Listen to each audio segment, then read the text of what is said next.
अस्सलाम वालेकुम स्टूडेंट्स, कैसे हैं आप सब लोग। उम्मीद है कि आप सब लोग खैरियत से होंगे। आज जो हमारा टॉपिक है वो है identifying the tags use to markup HTML elements. पर लेक्चर पर जाने से पहले अगर आपने मेरी वीडियो लाइक नहीं की तो लाइक कर ले, और अगर चैनल सब्सक्राइब नहीं किया तो सब्सक्राइब कर ले, ताकि आपको मेरी हर नई आने वाली वीडियो सबसे पहले मिल सके। तो चलिए चलते हैं अपने लेक्चर की तरफ। तो हमारे पास टैग कितने किस्म के यूज़ होते हैं। हमारे पास HTML में दो तरह के यूज़ होते हैं। There are two types of tags in an HTML document, pair tag और सिंगुलर टैग। ज़्यादा टैग जो होते हैं वो पेयर टैग्स ही होते हैं, बहुत कम टैग होते हैं जो सिंगुलर होते हैं। ठीक है, तो इसको हम देख लेते हैं बारी बारी। पेयर टैग्स कौन से होते हैं जिसका स्टार्टिंग भी पॉइंट होता है और एंडिंग भी। Most of the tags in HTML are pair tags. ज़्यादा टैग पेयर टैग ही होते हैं। They consist of a start tag and end tag and content between them, और उनके दरमियान में कॉन्टेंट होता है और स्टार्ट और एंडिंग में टैग्स होते हैं। Following is the general structure of A pair tag. इसको लिखा कैसे जाता है। टैग स्टार्ट में जैसे कि हमने ये पी लिखा था यानी कि पैराग्राफ स्टार्ट करने के लिए, दरमियान में अपना कॉन्टेंट यानी कि पैराग्राफ लिखा था एग्जाम्पल के तौर पर। ठीक है, और यहाँ पर आपने स्लैश पी लगा के पैराग्राफ का एंड कर दिया था। तो ये जो पैराग्राफ का टैग है वो पेयर टैग है। For example tag P to create a paragraph in HTML document is a pair tag, और ये आपकी इसकी एग्जाम्पल हो जाएगी। ठीक है, नेक्स्ट हमारे पास क्या है, सिंगुलर टैग। सिंगुलर क्या होता है, जिसका सिर्फ स्टार्टिंग टैग होता है। Some tag do not have closing tag. ठीक है, इसका एंड वाला टैग नहीं होता जो क्लोजिंग वाला होता है। And they are called singular tag और एम्प्टी टैग। इनको हम एम्प्टी टैग भी बोलते हैं। तो आपको ये भी आ सकता है कि डिफाइन एम्प्टी टैग्स। तो आप परेशान ना हो जाना कि एम्प्टी टैग्स कौन से। सिंगुलर टैग्स को ही एम्प्टी टैग्स बोलते हैं।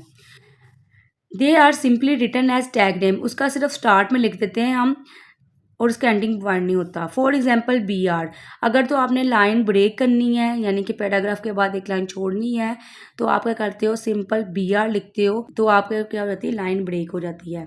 तो ये सिर्फ ओपनिंग टैग होगा, इसका क्लोजिंग टैग कोई भी नहीं होगा। ठीक है, इसके अलावा HR टैग जो है to insert a horizontal line. अगर आपने कोई लाइन ड्रॉ करनी है, लाइन हॉरिजेंटल लाइन, जैसे कि आपने कोई ऐसी लाइन ड्रॉ करनी है, तो उसके लिए सिर्फ आप क्या लिखोगे, HR लिखोगे। ठीक है, HR का टैग लिखोगे और इसका सिर्फ स्टार्टिंग पॉइंट है और इसका कोई भी एंडिंग पॉइंट नहीं है, इसलिए इन दोनों टैग्स को या इस तरह के कोई भी टैग्स को हम बोलते हैं सिंगुलर टैग्स। ठीक है, नेक्स्ट हमारे पास क्या है, एट्रीब्यूट्स इन HTML टैग्स।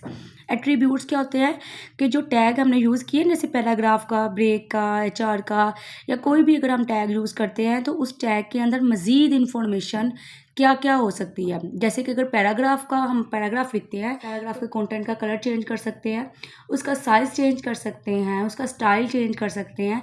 ये तमाम जो होंगी ना, जो कि उस टैग से रिलेटेड चीज़ें होंगी, उसको हम बोलते हैं ये एट्रीब्यूट्स है। और ये टैग जो ओपनिंग टैग होता है ना, उसके अंदर ही हम एट्रीब्यूट्स लिखते हैं। Attributes are the properties associated with tags that they provide some information with respect to specific tag। ठीक है, जो भी टैग यूज़ करें उसके मुताबिक उससे रेलिवेंट इंफॉर्मेशन, मज़ीद जो रेलिवेंट इंफॉर्मेशन होती है वो प्रोवाइड की जाती है। Each attribute is given a value. Generally a tag with attribute is written as. Attributes अगर हमने टैग्स के साथ लिखने हैं तो वो कैसे लिखने हैं, अभी पहले हमने सिंपल टैग्स लगाना सीखे हैं, अब अगर हमने उसमें एट्रीब्यूट्स लगाने हैं तो वो कैसे लगाने हैं। तो वो हमने कैसे करने हैं, टैग नेम जो स्टार्टिंग टैग है उसका स्टार्टिंग एंगल ब्रैकेट के साथ स्टार्ट कर लेना है। टैग नेम जैसे कि P है, P हमने लिख लिया, पैराग्राफ स्टार्ट कर लिया, फॉर एग्जांपल P हम यूज़ कर रहे हैं तो P हमने लिख लिया। Attribute is equal to value. Attribute for example हमने कलर चेंज करना है तो colour is equal to orange. ठीक है, यानी कि मैं अपने टेक्स्ट का जो कलर है वो ऑरेंज करना चाहती हूँ। तो इस तरीके से क्या होगा हमारे पास, एट्रीब्यूट और वैल्यूज़। इस तरह अगर कोई स्टाइल चेंज करना है, स्टाइल लिखेंगे और स्टाइल का नाम लिख लेंगे। किस तरीके से लिखने हैं वो हम सब चीज़ें आगे पढ़ेंगे। ये सिर्फ एग्जांपल दे रही हूँ कि अगर पैराग्राफ का फॉर एग्जांपल है तो वो टैग नेम का स्टार्टिंग एंगल ब्रैकेट से स्टार्ट तो करेंगे, लेकिन टैग नेम के बाद उसको एंगल ब्रैकेट के साथ बंद नहीं करेंगे, बल्कि क्या करेंगे, कुछ एट्रीब्यूट्स लिखेंगे जो ज़रूरत है, जितनी भी एट्रीब्यूट्स है वो लिखने के बाद हम एंगल ब्रैकेट को बंद कर देंगे। ठीक है, ये पूरी की पूरी हमारे पास ओपनिंग ब्रैकेट है।